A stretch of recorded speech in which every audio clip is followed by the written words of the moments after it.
Hi friends, welcome back to my channel, and in today's hands-on technical deep dive we are going to learn how to create and install self-signed certificate on Microsoft remote desktop services on Windows Server 2025. So it does not matter you are using 2025, 2022 or 2019, so the process is going to remain same. So this is going to be a complete end-to-end practical implementation where I'll not just going to do the configuration step, but we will also understand the concept behind every action. So by end of this session you will be going to understand exactly how the certificates works inside the RDS environment. So if you are working with remote desktop services, virtual infrastructure, desktop infrastructure, or remote application publishing, RD gateway or RD web access, then the certificate is not optional. They are critical part of RDS deployment. So in many lab environment, proof of concept deployment or testing scenario, test lab, internal isolated environment, administrators needs often quick certificate solution without purchasing a public certificate or buying certificate from a trusted certificate authority. So this is going to be basically going to be used internally for with the self-signed certificate which we are going to generate and use. So we will start with fundamental, understand the architecture, create certificate, and then assign it properly with the RDS, and then we are going to basically validate our infrastructure also. So before going to implementation, let's understand some basic behind the RDS SSL certificate. So why is SSL is required in RDS? So there are two type of certificate we can use in RDS basically. So certificates are used for encrypt data, authenticate the server, and basically builds trust. So this prevent the attacker to basically gain access or do a man-in-middle attack for your RDS infrastructure. So self-signed certificate, which is basically going to be created and signed by your own server, which can be internal CA server, certificate authority server, or your RDS server itself. There is no cost, and it will show you the basically security warning depending on how you are deployed and configure it. And this is good for internal lab or testing environment, but it is always recommended to use a trusted certificate if you are dealing with real production environment, or you are trying to publish your RDS over by using the RD gateway over the internet. So issued by the trusted certificate is basically issued by trusted certificate authority, just like GoDaddy or someone else, and widely trusted by browser and clients. No security warning required for production environment. So this is what you need. And then best practical and production recommendation for RDS certificate.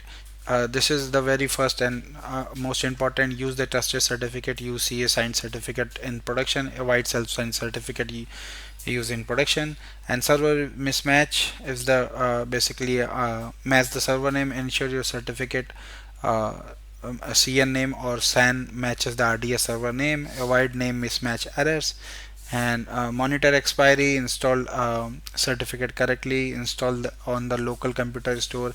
Ensure proper binding with port 3389, which we are going to validate. And limit access and permission. Restrict access to private key for only authorized people. And then follow the least privilege principle, and test and validate regular basis your RDS infrastructure basically. And these are the common errors while dealing with RDS certificate.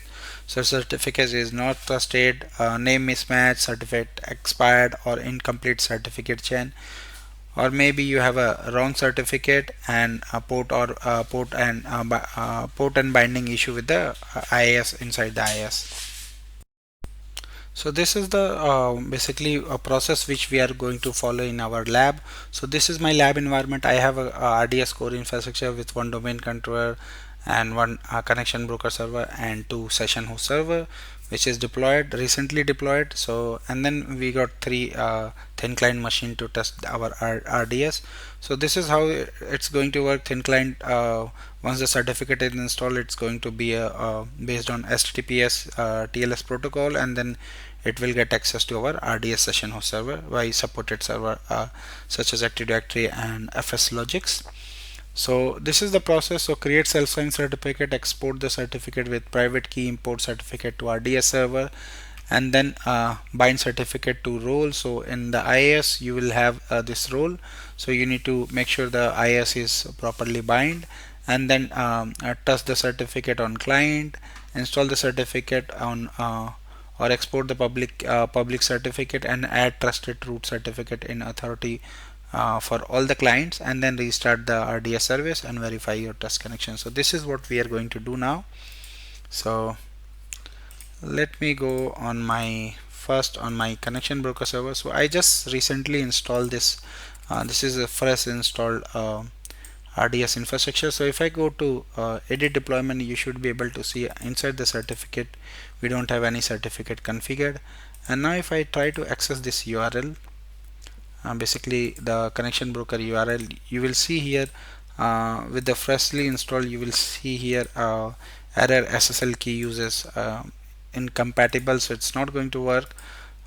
So now there is a multiple way to generate a certificate. So let me show you first. So let me go to MMC first and then try to see if we have any certificate.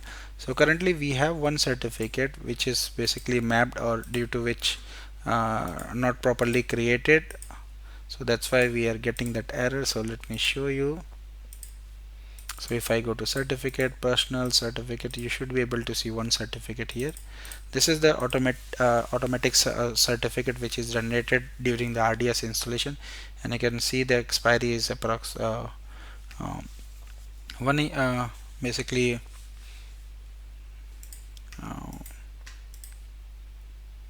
basically 6 months. So if I double click on this certificate, you can see validated from, this is generated today, and then it will have a six month validity, and you have a private key. So this is automatically generated certificate. However, this is not working as we want. So if I go to IIS, currently this certificate is mapped. So in IIS, if I go to, let's go to server certificate, you should be able to see this same certificate.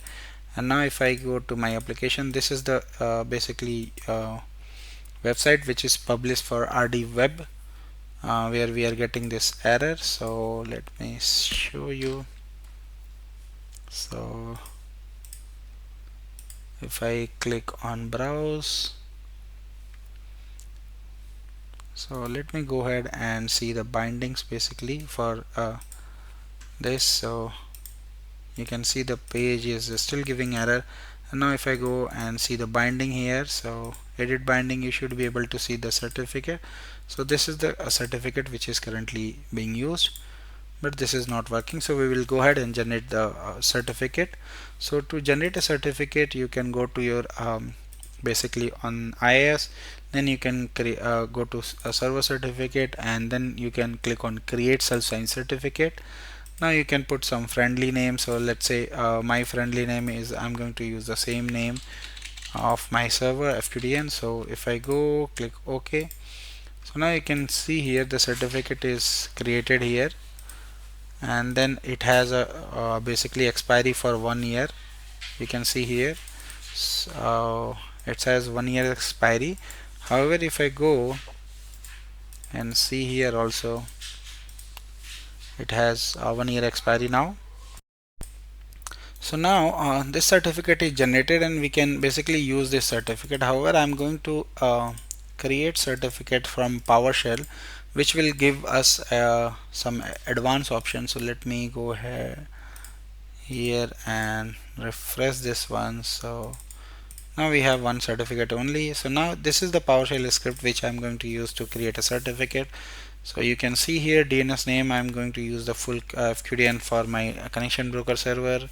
So this is going to be FQDN of my server, and then certificate location, it's going to be my local machine, and then key length is going to be used 2048, and then it's going to be exportable, and then this is my friendly name of certificate, and then this is important, I'm going to create this certificate for 5 year, and then this is the hashing algorithm. So I'll go ahead and now try to create this certificate. So it will take some time and then we will have this certificate generated. So let me refresh this. So now you can see this certificate is generated and we got this certificate created, and you can see the friendly name also. So this is good. Now what I'll do, so inside my IIS basically, let me refresh this and see if we are getting certificate here also. So now you can see RDS SSL certificate is available here.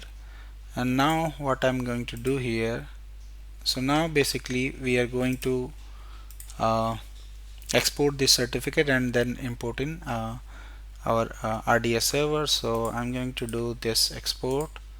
So this is my certificate, and I'll go ahead, right click, and then basically export, click next, and then yes, export with private key. So I'm going to export with private key and export all extended properties, and then I'll go ahead and put some password here,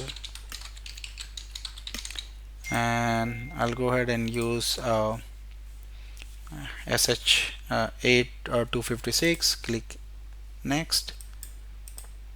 So now I'll put some file name, let's say RDS self-signed, and save here as a pfx.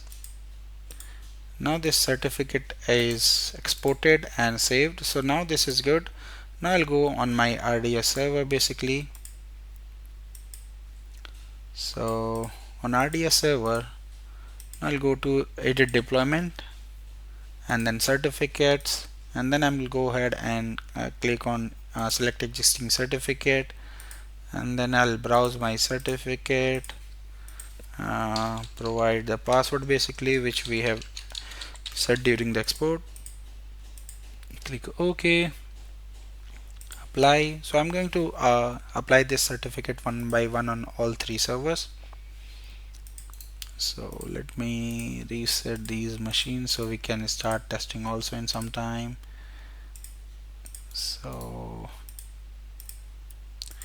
yeah, so we were on certificate. So you can see this level is showing untested because this is self-signed certificate. However, status is okay and state is success. So this is good. I'll go ahead and add now certificate to next service.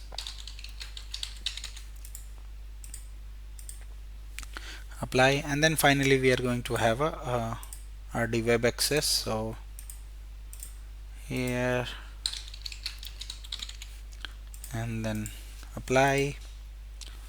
So now our all three services have the same certificate, and if you want, if you have a gateway server, you can apply on gateway server also, but it is highly recommended to use a trusted certificate if you want to use a gateway server basically. So now this is good. Now if I basically go ahead and restart the service, my IIS service, and let's verify in the binding which certificate is binded. So now you can see here RDS self-signed certificate is binded.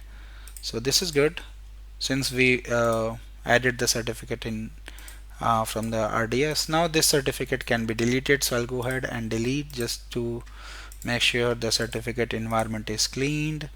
And now if I go on certificate, so I should have only one certificate, so this is good.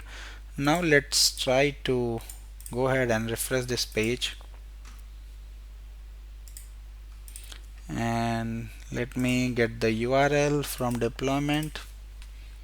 So you can see the URL now.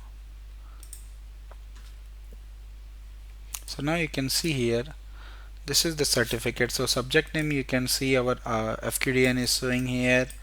This is good, and this is the basically information about the certificate. So I'll go here and click on continue. So I'm able to basically browse now our website, since the correct certificate is mapped, which is a self-signed certificate which we have just created.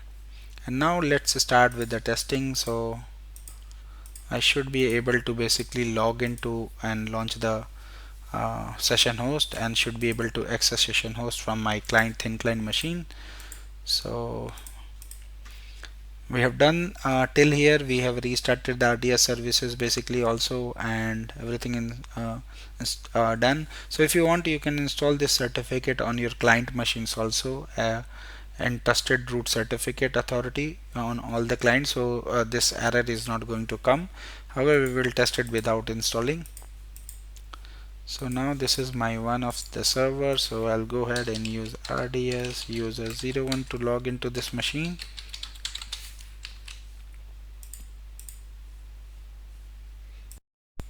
So now I go on Chrome, so let me copy this URL here and go to thin client, and then I'm going to paste the URL here.